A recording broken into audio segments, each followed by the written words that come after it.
Hello नमस्कार दोस्तों, study point 9 current affairs India number 1 channel पे आपका हार्दिक स्वागत है। देखिए दोस्तों, हम पढ़ने जा रहे हैं करंट अफेयर्स और करंट अफेयर्स के सीरीज के अंदर आज हैं 13 सितंबर 2023 के जितने भी करंट अफेयर्स के क्वेश्चन बनते हैं उन पे चर्चा करने जा रहे हैं।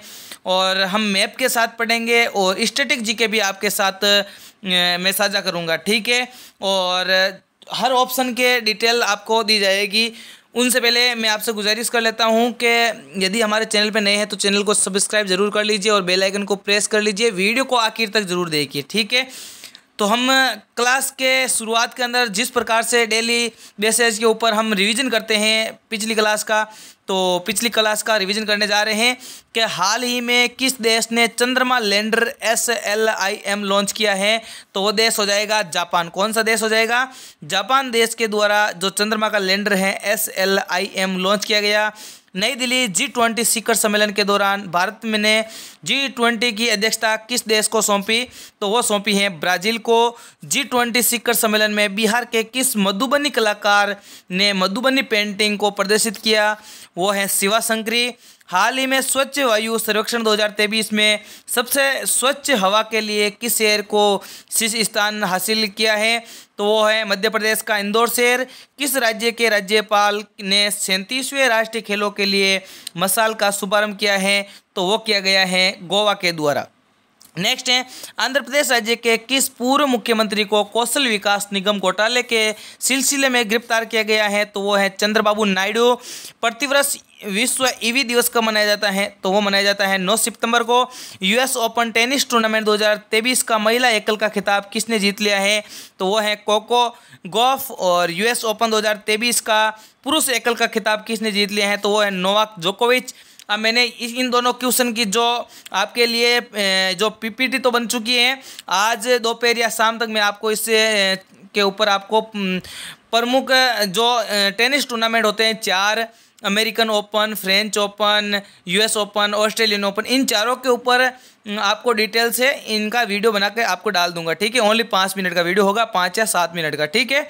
तो उसको जरूर देखना। हाल ही में उधमपुर रेलवे स्टेशन का नाम बदल कर क्या कर दिया गया है? शहीद कैप्टन तुषार महाजन रेलवे स्टेशन रखा गया है। तो आज की क्लास का शुरुआत करते हैं। देखिए दोस्तों, आपके स्क्रीन के ऊपर पहला एक क्वेश्चन आज की क्लास का। उनसे पहले हम शुरुआत करने से पहले आपसे गुजारिश करते हैं कि चैनल पे यदि नए हैं तो चैनल को सब्सक्राइब जरूर करें। और इसकी PDF और क्यूज पाने के लिए हमारे टेलीग्राम चैनल है जिसका नाम है daily current affairs study point 9, उसको ज्वाइन कर लीजिए, जिसका लिंक इस वीडियो के डिस्क्रिप्शन के अंदर और कमेंट बॉक्स के अंदर पिन किया हुआ मिल जाएगा। वीडियो को आखिर तक जरूर देखिए। और क्वेश्चन फर्स्ट है, हाल ही में किस देश के सुप्रीम कोर्ट ने पूरे देश में गर्भपात को अपराध की श्रेणी से बाहर कर दिया है? तो ऐसा करने वाला कौन सा देश है? तो वो है मेक्सिको। कौन सा देश है? मेक्सिको के देश के द्वारा जो मेक्सिको देश के सुप्रीम कोर्ट हैं उन्होंने गर्भपात को अपराध की श्रेणी से क्या कर दिया गया है? बाहर कर दिया गया है। मेक्सिको कहाँ का देश है? तो ये उत्तरी अमेरिका का देश है। किसका है? उत्तरी अमेरिका का देश है। देखिए, आपको मैप के साथ बताते हैं मेक्सिको कहाँ पे स्थित है। तो देखिए मेक्सिको कहाँ पे स्थित है?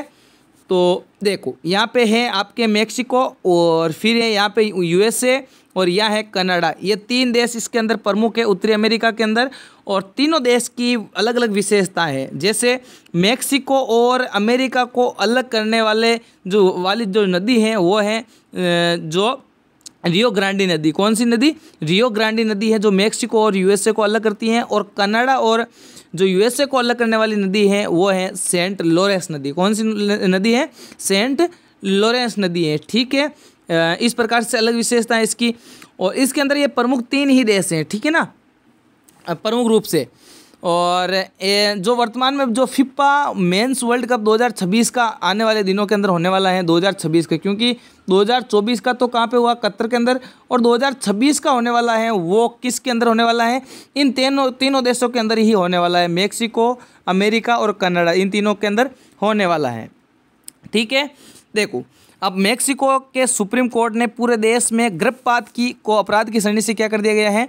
बाहर कर दिया गया है। ये आप डिटेल PDF के रूप में पढ़ लीजिए।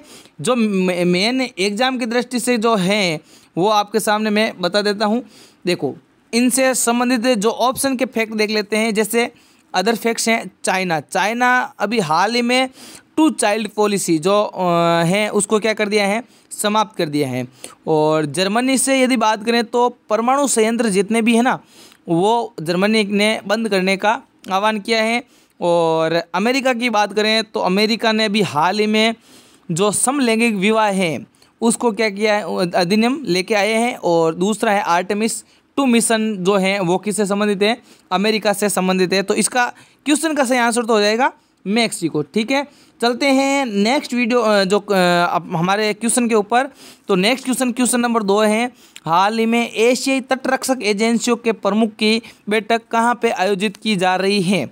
तो ये कहाँ पे की जा रही है, तो ये की जा रही है इस्तांबुल। कहाँ पे, इस्तांबुल। और इस्तांबुल कहाँ पे है, तो ये है तुर्की के अंदर। कहाँ पे है, तुर्की शहर के देश के अंदर इस्तांबुल स्थित है। देखिए, तुर्की यदि मैप से हम समझते हैं कि इस्तांबुल कहाँ पे है, तो देखिए आपको मैं मैप से इसकी पूरी डिटेल्स और लोकेशन बताता हूँ आपको। देखिए दोस्तों,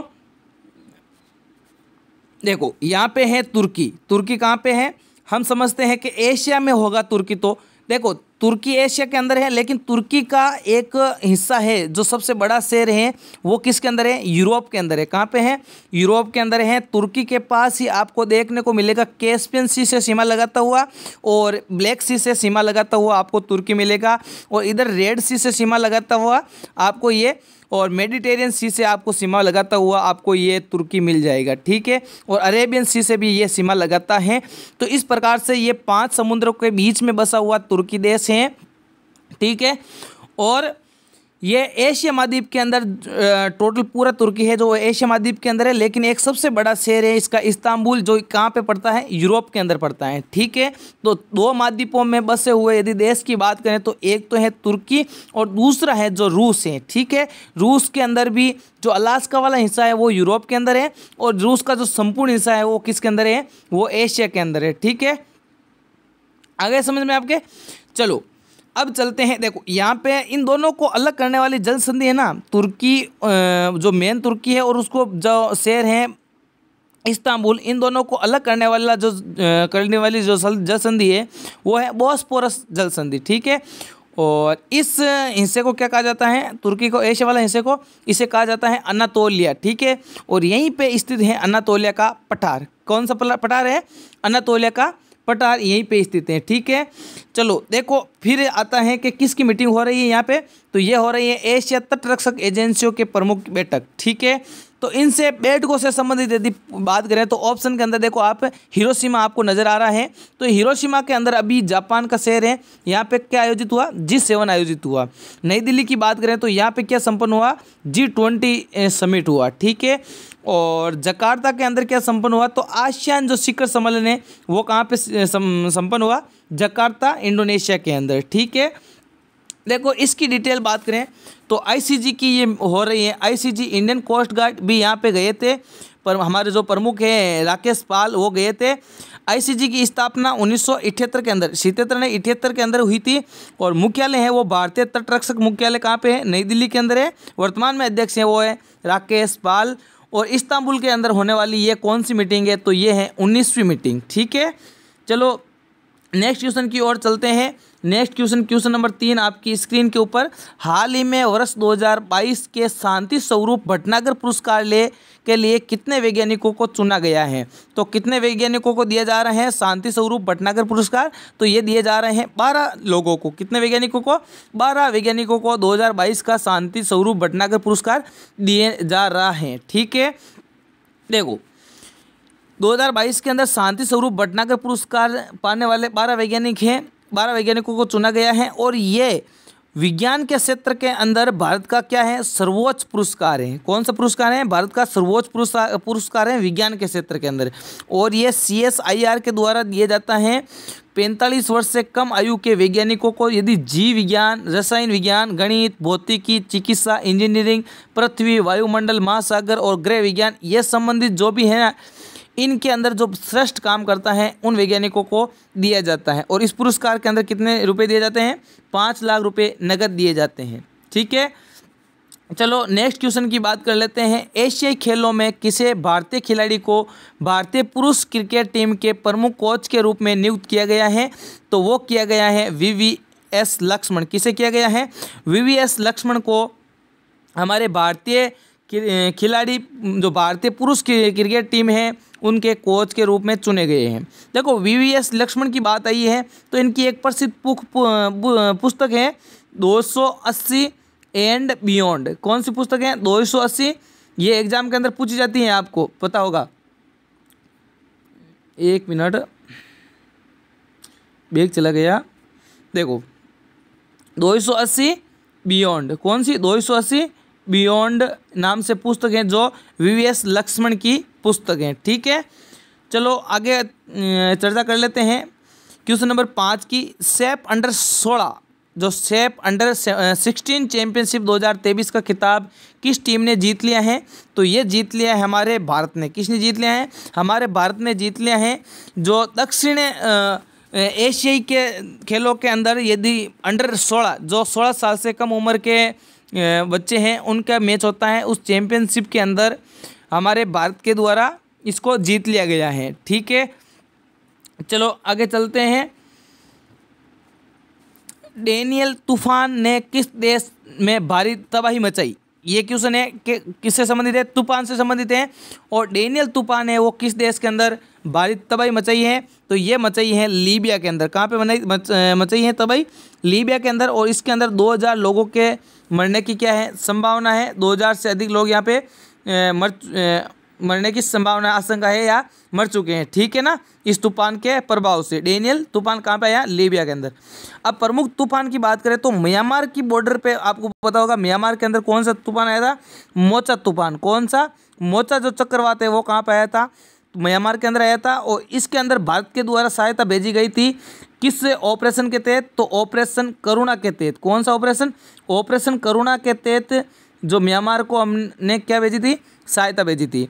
तुर्की की बात करें तो तुर्की के अंदर भूकंप आया था और यहाँ पे बचाने के लिए यदि सहयोग के अंदर भारत की बात करें तो ऑपरेशन दोस्त के तहत यहाँ पे जो संसाधन भेजे गए थे। ठीक है, न्यूजीलैंड की बात करें तो न्यूजीलैंड के अंदर एक तूफान आया था गैब्रियल। कौन सा तूफान?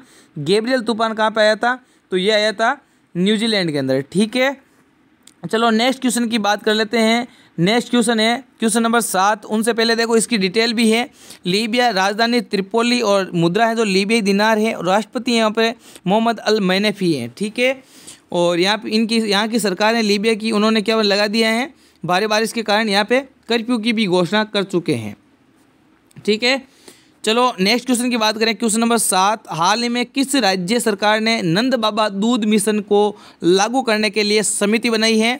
तो नंद बाबा दूध मिशन को लागू करने के लिए किस समिति बनाई है? तो किस गवर्नमेंट ने? तो ये उत्तर प्रदेश गवर्नमेंट के द्वारा ये सिस्टम अपनाया गया है। इस नंद बाबा दूध मिशन को लागू करने के लिए एक समिति बनाई है उत्तर प्रदेश के द्वारा। ठीक है, उत्तर प्रदेश के द्वारा क्या बनाई गई है? तो नंद बाबा दूध मिशन जो समिति है वो बनाई गई है। अन्य फैक्ट की बात करें या योजनाओं की बात करें तो राजस्थान के अंदर अभी हाल में चर्चा में चल रही है इंदिरा गांधी स्मार्टफोन योजना। कौन सी योजना? इंदिरा गांधी स्मार्टफोन योजना। मध्य प्रदेश के अंदर बात करें तो शिवराज सिंह चौहान के द्वारा यहाँ पे चलाई जा रही है सीखो कमाओ योजना। कौन सी योजना? सीखो कमाओ योजना। और कर्नाटक के अंदर योजना चल रही है वो है जो महिलाओं के लिए फ्री बस सर्विस। ठीक है, ये योजना है प्रमुख राज्यों से संबंधित। ऑप्शन की डिटेल हमने पढ़ ली है। चलते हैं नेक्स्ट की ओर। तो उत्तर प्रदेश से टॉप 5 पे जो करंट अफेयर्स के क्वेश्चन है उनकी भी चर्चा कर लेते हैं कि अभी हाल ही में वन टैप वन ट्री अभियान कहाँ पे लागू किया गया है? तो ये उत्तर प्रदेश के अंदर लागू किया है। खेलो इंडिया जो यूनिवर्सिटी गेम्स का तीसरा संस्करण कहाँ पे हुआ था? तो ये उत्तर प्रदेश के अंदर हुआ था। और इसके अंदर जो विजेता टीम रही थी वो रही थी पंजाब यूनिवर्सिटी। कौन सी यूनिवर्सिटी?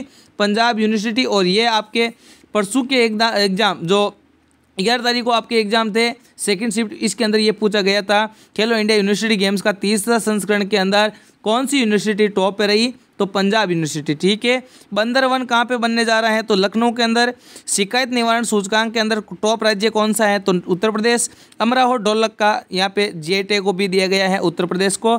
और इसके अंदर इस योजना के अंदर जो किसान हैं उनको क्या है कि कृषि यंत्र खरीदने के लिए क्या दी जाएगी? 50% सब्सिडी दी जाएगी। और दूध की अच्छी कीमत प्रदान की जाएगी यहाँ पे इनके किसानों को। ठीक है, चलते हैं नेक्स्ट क्वेश्चन की और नेक्स्ट क्वेश्चन की चर्चा कर लेते हैं। नेक्स्ट क्वेश्चन आपकी स्क्रीन के ऊपर, हाल ही में कौन सा देश करतारपुरा कॉरिडोर में थीम पार्क विकसित करेगा? तो करतारपुरा जो कॉरिडोर है उसके अंदर थीम पार्क विकसित करने वाला कौन सा देश? तो वो हो जाएगा पाकिस्तान। कौन सा देश? पाकिस्तान। ठीक है, देखो यहाँ पे आप देख सकते हो इंडिया और यहाँ पे इंडिया हो जाएगा बॉर्डर, और यहाँ पे हो जाएगा करतारपुरा जो साहिब का यहाँ पे हो जाएगा, और यहाँ पे हो जाएगा डेरा बाबा नानक।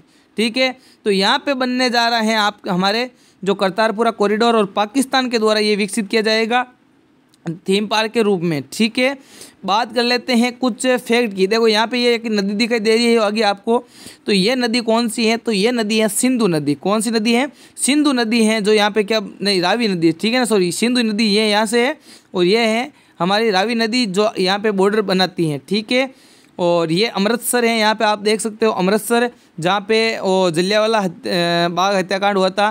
कब हुआ था ये आप कमेंट बॉक्स के अंदर बताइए। ठीक है, देखो साथ साथ आपको बता देता हूँ आपको कि यहाँ जो बॉर्डर है इस बॉर्डर को क्या कहा जाता है? इसको पाकिस्तान की जो बॉर्डर है उसको कहा जाता है रेड क्लिफ रेखा। कौन सी रेखा? रेड क्लिफ रेखा कहा जाता है। चीन की बात करें तो इसको कहा जाता है मैकमोहन रेखा। कौन सी रेखा? मैकमोहन रेखा कहा जाता है। अफगानिस्तान की बात करें तो अफगानिस्तान और भारत की जो सीमा रेखा है उसे कहा जाता है डूरंड रेखा। कौन सी रेखा? डूरंड रेखा। बांग्लादेश की बात करें तो बांग्लादेश और भारत के बीच में एक जल संधि होती है। कौन सी जल संधि है? तो वो पाक जल संधि है। कौन सी है? पाक जल संधि है।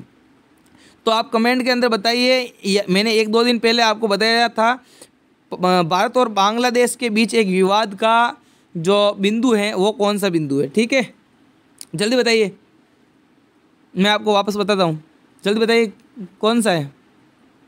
तो कच्चा तीवू। कौन सा?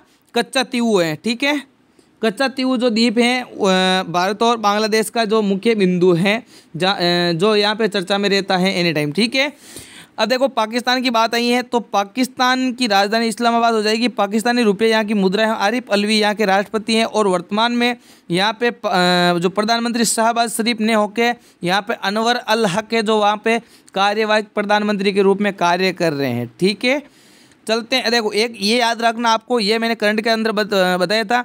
गीतिका श्रीवास्तव जो पाकिस्तान में भारतीय मिशन की प्रमुख बनने वाली पहली महिला बनी है, गीतिका श्रीवास्तव। ठीक है, चलते हैं नेक्स्ट क्वेश्चन की और नेक्स्ट क्वेश्चन की चर्चा कर लेते हैं। और नेक्स्ट क्वेश्चन है क्वेश्चन नंबर 9, हाल ही में किस राज्य की कैबिनेट ने अफस्पा हटाने की सिफारिश की है? तो अफस्पा कानून क्या है? तो ये है arm force special power act. क्या है? Arm force special power act. और इस जिस राज्य के अंदर अफस्पा लग जाता है, और ये सबसे सर्वाधिक पूर्वोत्तर, हमारे जो पूर्वोत्तर राज्य हैं वहाँ पे लगता है, और इसके बाद संपूर्ण वहाँ की पुलिस को अधिकार नहीं होकर किसको हो जाता है? वहाँ की आर्मी को हो जाता है। ठीक है, तो ये अफस्पा हटाने के लिए किस कैबिनेट ने सिफारिश की है? तो ये की है असम के द्वारा। किसके द्वारा की गई है? असम के द्वारा अफस्पा हटाने की सिफारिश की गई है। और इसके अंदर फौजी हर घर के अंदर जाके भी ढूंढ सकता है बिना परमिशन के। ठीक है, और शक के आधार पे बिना उसको अरेस्ट भी किया जा सकता है बिना कारण बताए। ठीक है, इस प्रकार से। ठीक है, और नागालैंड अभी हाल ही में चर्चा में रहा था, आपको बताना होगा नागालैंड क्यों चर्चा में रहा था। ठीक है, और मणिपुर तो वो हिस्सा से संबंधित चर्चा में है। ठीक है, और 3 ओर से घिरा बांग्लादेश से जो राज्य हैं वो कौन सा राज्य है? त्रिपुरा राज्य है। ठीक है, चलते हैं नेक्स्ट की जो हमारे क्वेश्चन है उसकी ओर। उनसे पहले देखो असम से करंट अफेयर्स की यदि बात करें तो देखिए, असम के काजीरंगा नेशनल पार्क के क्षेत्र के निदेशक के रूप में कार्यभार संभालने वाली पहली महिला अधिकारी कौन सी है?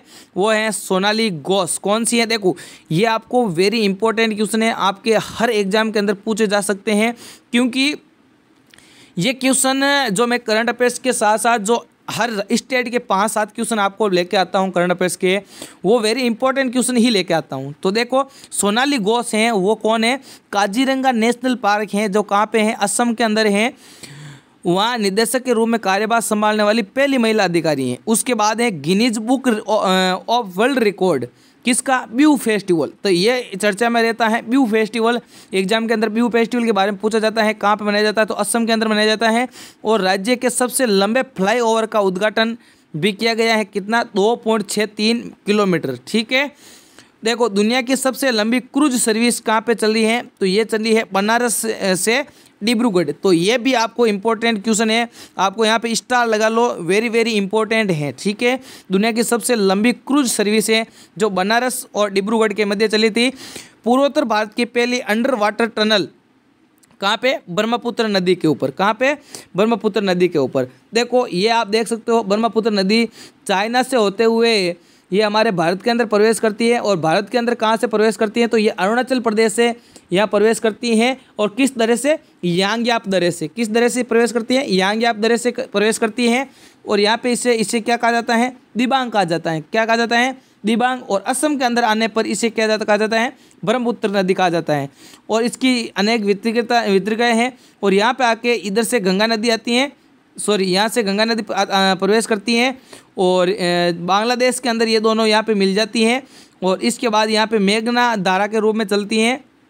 और यहाँ से ये किसके, यहाँ पे सबसे बड़ा एक द्वीप बनाती है। यहाँ पे कौन सा द्वीप, मांजुली द्वीप, जो दुनिया का सबसे बड़ा नदी द्वीप है। मांजुली द्वीप यहाँ पे ही ओके, जो काजीरंगा नेशनल पार्क है इस द्वीप पे ही स्थित है। ठीक है, इसके बाद ये यहाँ पे किस में मिल जाती हैं, तो बंगाल की खाड़ी के अंदर मिल जाती हैं। ठीक है दोस्तों, ये पूरी स्टैटिक जीके हो गया। नेक्स्ट क्वेश्चन की ओर चलते हैं। आज का लास्ट क्वेश्चन आपकी स्क्रीन के ऊपर, हाल ही में किस देश में बारिश का 140 वर्ष का रिकॉर्ड टूटा है, तो वो हो जाएगा हांगकांग के अंदर। बारिश का 140 वर्षों के बाद रिकॉर्ड टूटा है। देखो हांगकांग की चर्चा करें तो ये है चाइना, और चाइना के जस्ट नीचे की साइड में यहाँ पे Hong Kong.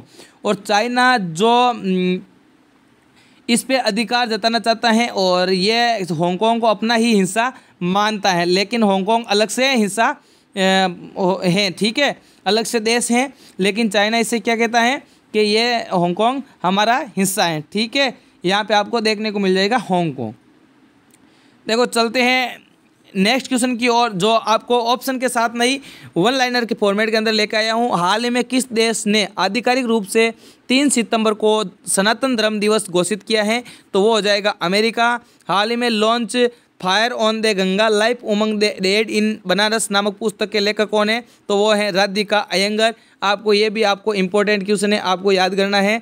Fire on the Ganga life among the dead in Banaras पुस्तक किसकी है, राधिका अय्यर की है। ठीक है, तो गंगा जी के अंदर राधिका नहा रही है, इस प्रकार से आप याद रख लीजिए कि गंगा जी के अंदर लाइफ के आनंद के लिए डेड के साथ डेड और बनारस, इस प्रकार से आप राधिका याद रख लीजिए। ठीक है, तो आज के लिए बस इतना ही। मैं अब आपको कल के क्वेश्चन का एक बार रिवीजन करवा देता हूँ कि कल का क्वेश्चन क्या था आपके लिए। और कल का क्वेश्चन था जिसका सही आंसर आप कमेंट बॉक्स के अंदर आज के लिए तो बताना, और कल के लिए मैं वापस आपको बताता हूँ। ठीक है, तो मैंने जो कल का क्वेश्चन दिया था, मैं आशा करता हूँ आपने आंसर दिया होगा। दुनिया का सबसे पहला पोर्टेबल जो अस्पताल है आरोग्य मैत्री क्यूब कहाँ पे लॉन्च किया गया, तो ये आंसर डी हो जाएगा, गुजरात। क्या हो जाएगा, गुजरात का सही आंसर हो जाएगा। और आज के लिए आपके क्वेश्चन है, हाल ही में किस देश ने अपनी पहली ऑपरेशन टैक्टिकल परमाणु हमला पनडुब्बी लॉन्च की है, इसका आंसर आप सही आंसर कमेंट बॉक्स के अंदर बताइए। ऑप्शन नंबर ए है तुर्की, ऑप्शन नंबर बी है केन्या, ऑप्शन नंबर सी है उत्तरी कोरिया, ऑप्शन नंबर डी है दक्षिण कोरिया। इसका सही आंसर आप कमेंट को बॉक्स के अंदर बताइए। यदि हमारे चैनल पे नए हैं तो चैनल को सब्सक्राइब कर लीजिए, बेल आइकन को प्रेस कर लीजिए, ताकि आने वाले वीडियो की नोटिफिकेशन आपको सबसे पहले मिल सके। और साथ ही साथ यदि इसकी क्यूज पाना चाहते हो और PDF पाना चाहते हो तो हमारा टेलीग्राम चैनल है daily current affairs study point 9, जिसका लिंक आपको इस वीडियो के डिस्क्रिप्शन के अंदर और कमेंट बॉक्स के अंदर पिन किया हुआ मिल जाएगा, वहां से आप ज्वाइन कर सकते हैं। आज के लिए बस इतना ही, मिलते हैं नए जोश नए जुनून के साथ नेक्स्ट वीडियो के अंदर। थैंक यू, जय हिंद, जय भारत।